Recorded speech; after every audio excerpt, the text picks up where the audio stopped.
or the resolutions that we set are kind of like instant change. So you're expecting that you want to change every single bad thing about you in 1 month.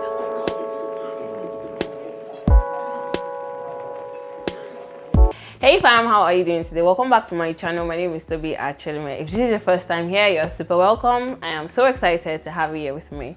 So here on this channel, we'll talk about topics, tips and tricks that will help us grow fearlessly to the best versions of ourselves. And if you're interested in that, then you're welcome to stick around, click the subscribe button so you get notified when we have new videos up.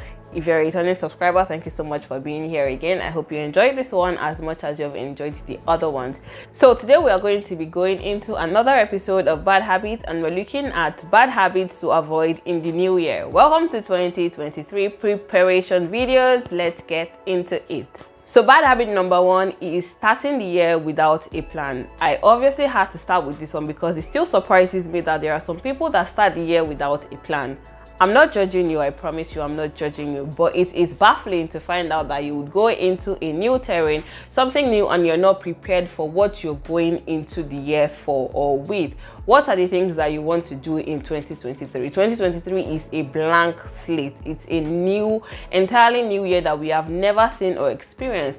And when you're getting ready to, I'm going to use this very random example that just came to mind. When you're going into school, you're starting a new program, or you're starting a new course, or you're even just starting a class, you go there prepared. When I was going to start learning French officially, when I moved to France, I was prepared for it. What did I do?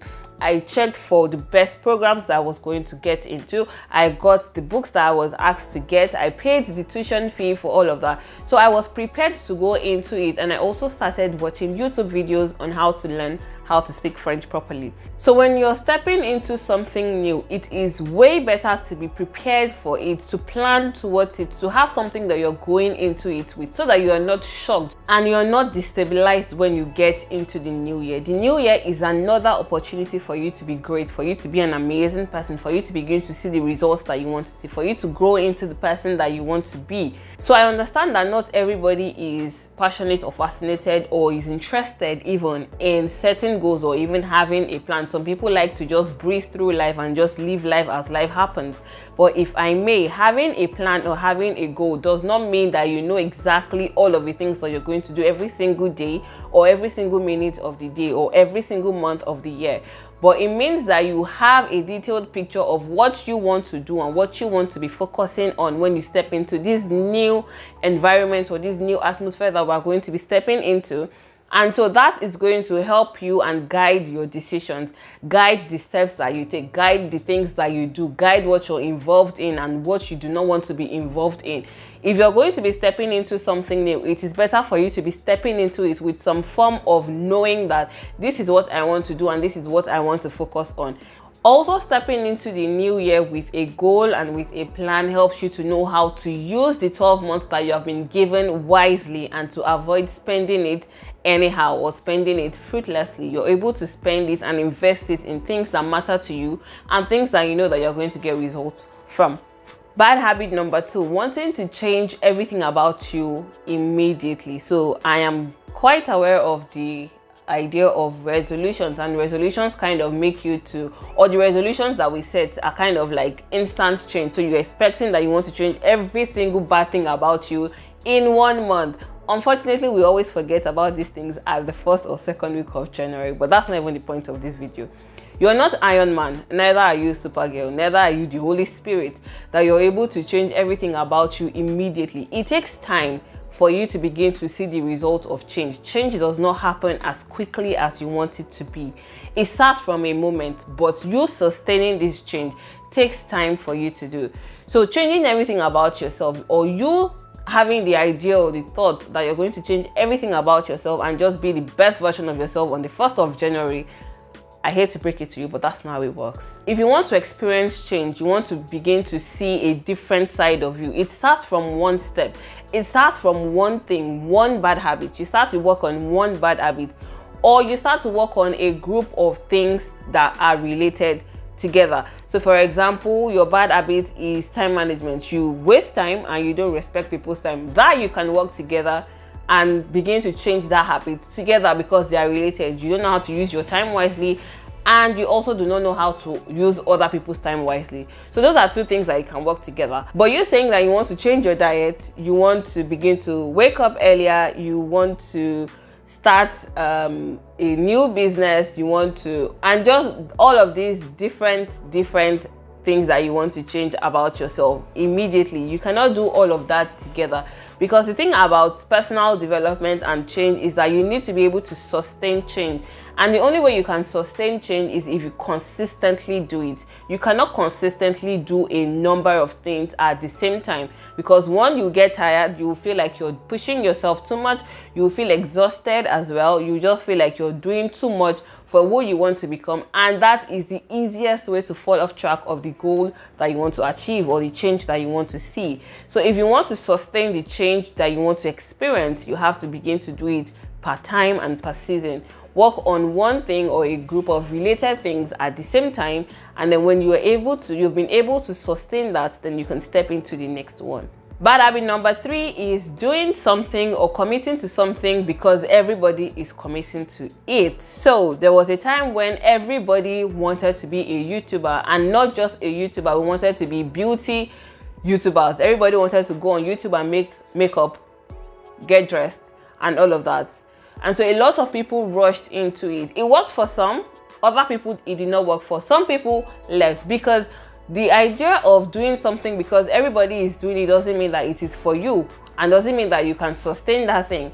There was also a time when everybody went into tech. Everybody wanted to be a tech guy or a tech lady. Everybody wanted to be coding and uncoding. And so if you also get committed to being a tech person because everybody is doing it, then when you begin to see the efforts and you begin to see the sacrifices that these people in that field make, then you see that that's not where you want to be again. Then there was a time when everybody went into agro investment, and so on and so forth. We just see that at a particular point or at the start of a new year, there is something that everybody wants to do. Now everybody wants to be a TikTok influencer. Will people succeed at it? Of course they will. But it doesn't mean that everybody that goes into it is going to succeed at it. Some people are going to get tired and leave it, because it is fancy to see people succeeding at something and not seeing the work that is going on behind it. TikTok influencers are doing work. They're creating content all the time. Tech guys and tech ladies are doing a lot of work. They are sleeping on their computers, literally.